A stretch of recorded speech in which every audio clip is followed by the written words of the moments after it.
现在，请你想象一个画面：黄昏，雾气还浮在水面上，一艘船正慢慢划过一条两岸种满垂柳的湖。这不是普通的船，船槽雕着花，檐角敲得像宫殿，檐下挂着丝极湖的灯笼，连栏杆都砌得发亮。远处的楼台和水桥正金色的木焰里若隐若现。这种船有一个美得不像话的名字，叫画舫，像画一样的船。船过之处，水面漾开一圈一圈金色的波纹，隐隐约约还有丝竹和笑语从雕花的窗里飘出来。在这座城最风光的年代，这样的船光是叫得出名字的就有几百艘。你可能以为这是哪位帝王的私家园林，不是，这是200多年前的扬州，一座商人的城市。在乾隆年间，这座城靠着一样最不起眼的东西——盐，富成了当时全世界数1数2的有钱地方。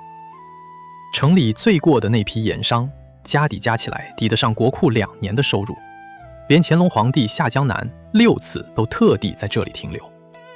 湖上这样的画舫多到要排队出行，而全城的人把吃饭、喝茶、听戏、逛园子全都过成了艺术。有一个扬州人花了整整30年，把这座城的一切记了下来，写成一本书。今天20分钟，我带你登上这艘画舫，跟着这本书回到200多年前，去看一看那座传说中最会过日子的城市——盛世扬州。先说说我们的导游李斗，还有他这本奇书。李斗是仪征人，住在扬州。他不是大官，也不是大学者。他在自序里老老实实的交代：窦幼失学，疏于经史。我从小没好好念书，经史功底很差。但这个人有2样本事：爱玩和肯记。他一辈子游山玩水，回到家乡就整天泛舟湖上满城闲逛。熟到什么程度？用他自己的话说，城里的一条小巷、一间厕所，他都一清二楚。更难得的是，他把看到的、听到的全记了下来，上至名士大夫的风雅韵事，下至市井小民的奇闻俚语，来者不拒。这一记就是30年。他在自序里写：自甲申至于乙卯，凡30年，所及记多，3而成志。从乾隆29年一直记到乾隆60年，30年的见闻，删删改改，编成18卷，取了个风流的名字——《扬州画舫录》。这本书的写法也特别，他自己总结：以地为经，以人物气质为仪，以地点为骨架，沿着城里的水路一段一段写过去。每到一处，就把那里的园林、店铺、人物、奇闻全球周逐进去，等于拿一座城市当主角写了一部传记。你要注意一个关键：写《东京梦华录》的孟元老是在汴京塞县之后，含着泪追忆故乡，而李斗不一样。他是在扬州最繁华的时候，身在现场，把眼前的盛世一笔一笔直播下来。所以这本书里没有眼泪，只有满纸的热闹、讲究和风流，成了一座盛世城市最完整的现场记录。那么 Mary 来了，这座城的钱到底是从哪里来的？画舫还没出发，我们先到城外的码头看一眼。清晨的大运河上，货船一艘挨着一艘，把石砌的水门挤得水泄不通。扬州坐落在长江和大运河的交汇点上，是整个帝国南北水运的咽喉。但真正让它富起来的，是码头上那一袋一袋灰扑扑的东西——盐。盐是朝廷专卖的生意，而2淮的盐行销大半个中国。朝廷把卖盐的特许执照交给了一小撮商人，这就是扬州盐商。垄断生意做到这个份上，钱就不是用赚的，是用淹的。鼎盛时期，扬州盐商手里攥着的资本估计有7、8千万两白银，而当时朝廷1年的财政收入也不过4000多万两，等于这一小群商人的家底抵得上全国2年的国库收入。富可敌国这4个字，在扬州不是形容词，是会计报表。钱多到花不完，会发生什么事？李斗在书里记下了当时的风气：扬州盐务敬上奢利，一婚嫁丧葬，堂氏饮食，衣服祭马，动辄费数十万。办一茬婚礼，一场丧事，动不动就烧掉几十万两银子。债书里接着记了几个斗富的狠人，有人想一口气花掉1万两，手下的亲客替他出主意。门下客已经尽买金帛，再至金山塔上享封羊旨，把钱全部换成金帛，扛上金山的塔顶，迎着风一把一把撒出去，金光漫天飞舞，落进沿江的草树里，捡都捡不回来。还有人更绝，花3000两买光苏州城的不倒翁，全部倒进河里，把河道堵了个结结实实。这就是乾隆年间的扬州，一座被盐的暴力瞪到撑的城市。但有意思的是，这座城最后留给历史的不是这些荒唐的炫富，而是钱堆出来的另一样东西——美。好，现在我们正式登船游湖。先说一个冷知识，载我们的画舫本身就是盐的转世。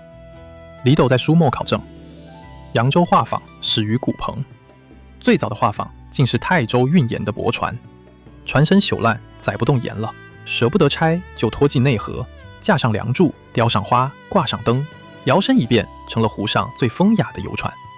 你看，连这座城的浪漫都是从盐堆里长出来的。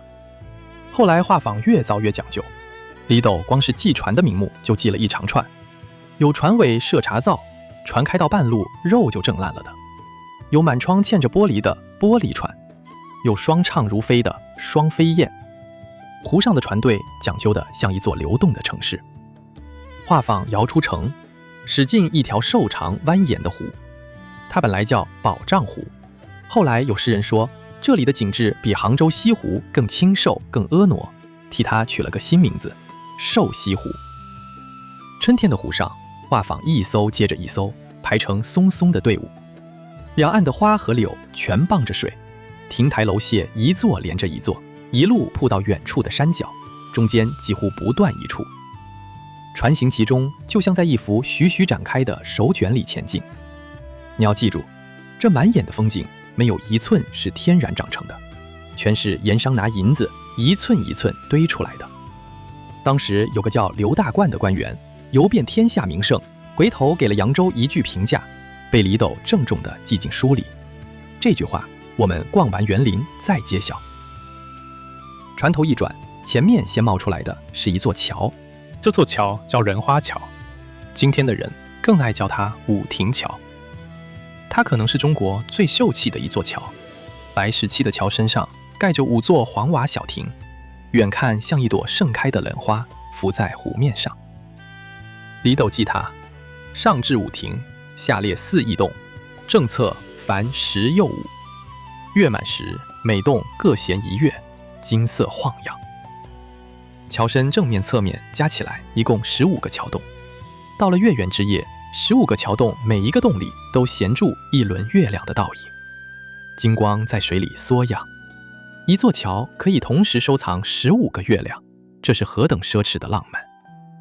直到今天，月圆之夜到武亭桥下数月亮都还是扬州人的保留节目，而出钱造它的正是盐商的银子，连督造的都是管盐牧的御史。桥的不远处立住一座白塔，瘦瘦的平行塔身在晨雾里白得发亮。李斗记载，这座塔仿京师万岁山塔式，照着北京北海的白塔盖的。为什么扬州会有一座北海白塔？野史里有个著名的传说，乾隆游湖时随口说了一句：这里很像北海，可惜少一座白塔。当天夜里，盐商首领江春连夜用一袋袋盐包堆出一座假塔。第二天皇帝再看，塔已经立在那儿了。传说当然夸张，但他精准地说出了一件事：在扬州，钱能让皇帝随口的一句话一夜成真。再往前是一座单孔石瓢，桥边种满红芍药。唐朝杜牧写过：24桥明月夜，玉人何处教吹箫。1000年来，24桥就是扬州风月的代名词。李斗偏偏要较真，他考证说，24桥即吴家泮桥，亦名红药桥，还把民间24个美人吹箫的传说逐条驳了一遍。你看，这就是这本书可爱的地方，它一边风流，一边严谨，连浪漫都要讲究出处。下了船，我们去盐商家里做客。扬州盐商有钱之后，最舍得砸钱的地方就是园林。城里城外名园几十座，一座比一座精。他们最得意的绝活叫跌石，请最好的造园家把太湖石、黄体 tative 一块一块堆出泉崖、洞窟、峰湾，在自家院子里装下整整4季：春山、夏山、秋山、冬山。绕园子走一圈，等于走过1年。今天你到扬州个园看到的那座4季假山，就是这股风气留下来的传人。而且盐商造园是会互相较劲的，你家请名家叠石，我家就真湖引泉；你家养1池荷花，我家就把整面墙种满蔷薇。园子盖好还不算完，要先请文人雅士来题匾、写诗、办诗会。诗传出去了，园子才算真正落成。钱要花得让人服气，这是扬州盐商的讲究。再往里走是盐商的宅子，一进又一进的院落，数不清的雕花梁柱，厅堂深处挂着丝灯，地面磨得能照出人影。客人从大门走到正厅，要穿过好几重天井，每一重的安静都是钱布出来的。现在可以揭晓上一段留下的那句评价了。那位游遍天下的刘大冠说：杭州以湖山胜，苏州以市四胜，扬州以园亭胜，三者鼎峙，不可先治。杭州赢在湖山，苏州赢在市面，扬州赢在园亭。3座城3足鼎立，分不出高下。但你细想，杭州的湖山是老天爷给的，苏州的市面是猛了上千年的，唯独扬州的园亭是一代盐商用真金白银硬生生造出来的人间奇迹。不过要说扬州人真正的本事，不是有钱，而是会过日子。我带你看3样。第一样，听戏。盐商家里养着私人戏班，李斗记。两淮盐务立絮花，雅2部已备大戏。雅部就是昆曲，花部是京腔、秦腔、梆子腔这些热闹戏，统称乱探。盐商们续班斗戏，把全国最好的角儿整班整班地挖到扬州。徐尚志办老徐班，姜广达办德音班，一个班子养几10口人，吃穿用度全包。厅堂里一开着，水袖翻飞，笙笛绕梁，看戏的可能只有主人和几位贵客。后来乾隆80大仕，徽班从扬州一带北上进京驻仕，在北京落地生根。再后来，那种戏有了一个新名字，叫京剧。中国国粹的摇篮就摆在扬州盐商的厅堂里。第二样，吃茶。李斗写：吾乡茶肆甲于天下，多有以此为业者。扬州的茶馆天下第一，而且讲到什么程度？开茶馆的不盖店面，直接盖园林，楼台亭舍花木竹石，连杯盘筷子都要精美。茶馆里比的还有点心，双红楼的烧饼分糖馅、肉馅，二梅圈靠灌汤包子成名，文杏园的招牌是烧麦，品路圈以怀角压场。一座城把吃早茶这件小事吃成了延续到今天的早茶文化。第三样，过日子本身。走在扬州街上，店铺一家挨着一家，布幌子在风里飘，芥子在人潮里穿行，空气里浮着饭馆的香气。这板桥写扬州：千家养女先教曲，10里栽花算种田。千家万户养女儿，先教她唱曲，种10里的花田就当种庄稼，连营生都带着风雅。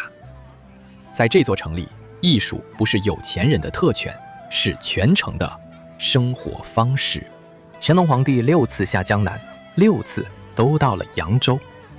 为了迎接圣驾，盐商把瘦西湖两岸从城门口一路修到蜀冈山下，楼台园林连成几10里，不留一处空白。豫州一到，满湖的画仿倾城而出，岸上奏乐演戏，全城的人挤到湖边接驾， 6树都映成了金色。这样的排场，他们前前后后足足办了6次。一座城靠卖盐富可敌国，富到让皇帝一来再来。这不是夸饰。扬州画舫录第1卷开篇记的不是风月，而是御道。皇帝南巡走的路线，乾隆、辛未、丁丑、壬午、乙酉、庚子、甲辰上6巡江浙，6个年份，李斗一笔一笔记得清清楚楚。书里还记着乾隆22年，管盐务的高御史开了一条新河，从城下直通蜀冈的平山塘，结果两岸皆见名园，河挖到哪里，盐商的园子就追到哪里。我们前面游过的瘦西湖沿岸那梯几乎不断一处的风景长廊，很大一部分就是为了皇帝的龙舟特地铺出来的水上红毯。换句话说，你今天看到的瘦西湖有一半是一场国家级面子工程留下的遗产。远处豫州的船队出现了，金黄的顶盖，高扬的旌旗，前后的护卫船排出几里长，岸边的百姓挤成一道人墙，孩子骑在大人的肩上，整座扬州城屏住了呼吸。也赶那天的扬州是这座城市排场的最高峰。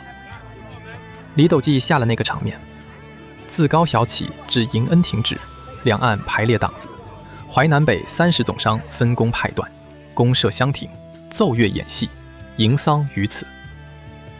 从高桥到迎恩亭，沿河两岸全部搭起彩棚布景，叫做档子。两淮30个总商一人认领一段，各自布置。你搭香亭，我摆戏台，他堆假山，板墙上糊着青绿山水，亭顶铺着各色琉璃瓦，讲究的连檐角都附上孔雀翎。几十里的河岸被30个富可敌国的商人装点成一条不间断的舞台布景。皇帝的船在水上走，两岸的戏就一段接一段的唱，乐声一程接一程的传，整座城成了一场只为一位观众演出的大戏。这些钱朝廷一文都不用出，全是盐商自愿报效的。乾隆年间，两淮盐商给朝廷的报效前前后后加起来数以千万两计，皇帝的面子是他们最舍得买的奢侈品。他们心里也清楚，自己的富贵写在皇帝的朱笔上，接驾就是最大的一笔投资。只是谁也没想到，这场盛世大戏已经快要唱到最后一幕了。先别骑着胸盖，让我们把这趟旅程最美的一页看完。每逢佳节，瘦西湖就成了一片灯海。里斗写：诸商各于宫段临水张灯，两岸中流，交辉焕彩。盐商们沿着水边张灯结尖，拥灯、琉璃灯，一艘灯船连刺上百盏，两岸和湖心交相回应。书里还有一个绝美的细节，有人故意驾一艘不点灯的小船钻进灯船的队伍里，从黑暗里望出去，如竞斗牛而观列宿，像贴着星空探满天的星斗。那是扬州的极盛之夜，湖上的每一盏灯都是盐堆出来的光。可是这片灯火没能亮太久。李斗写完这本书是乾隆60年，他过世后不过10几年，朝廷改革严正，扬州盐商一夜之间失去顶端，巨富之家接连破产，漕运改走海路，大运河的地位一落千丈。再后来，战火烧尽扬州城，画舫朽在湖面，园林塌成荒草，那座以园亭盛的城市从此再也没有回到舞台中央。后人重读扬州画舫录，才惊觉李斗留下的竟是一座城市繁华的遗照。但李斗跟孟元老不一样，这也是我今天最想讲给你的一课。孟元老是失去之后才回头去写，李斗是在繁华正盛的时候就懂得一笔一笔把它记下来。他不知道扬州会衰落，他只是单纯的觉得眼前的生活值得记。正因为这份身在福中而知福的清醒，我们今天才能看见那座城。我们大多数人都活成了孟元老，总觉得眼前的日子理所当然，等到失去了才拼命回忆学。而李斗提醒我们的是另一种活法，在好日子正在发生的时候，就认真的看它、过它，记住它。那顿热饭，那场相聚，那个平凡的黄昏，别等它们变成回忆，才发现是黄金。好，20分钟到了，天色暗下来，画舫该靠岸了。今天我们跟着李斗的扬州画舫路逛了一遍乾隆年间的扬州。